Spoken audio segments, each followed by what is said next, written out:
uruhara rw'abatanga kori ni runini cyane, ni nacyo gituma twagomvye ko babimenya kare. Urabona turi mu ntango y'ikurikizwa bwirizwa rigenga uburyo leta ikoresha, kuko ritangurana n'ukwezi kw'indwi. Twashatse barimenye kare, naho mu by'ukuri ibwirizwa ryose risohotse umwenegihugu wese ateza kurimenya.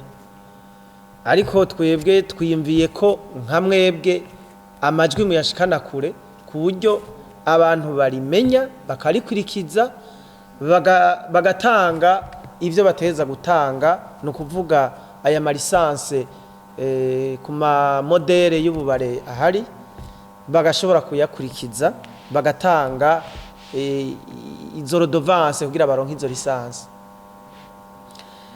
Tubona ko rero uruhara rukuru rufise aba batanga aya marodovance aribo bene ububare.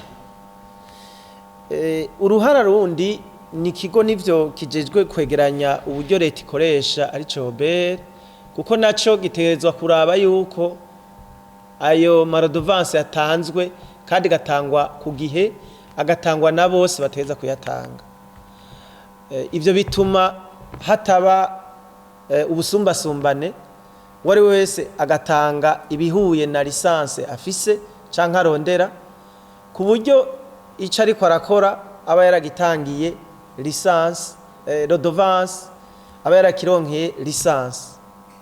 Naye handi ikigo nk'ico nka OBR kitabikoze, hohava haba abikikamukiza, ugasanga barakoze baradandaje gutya badafise iyo lisanse.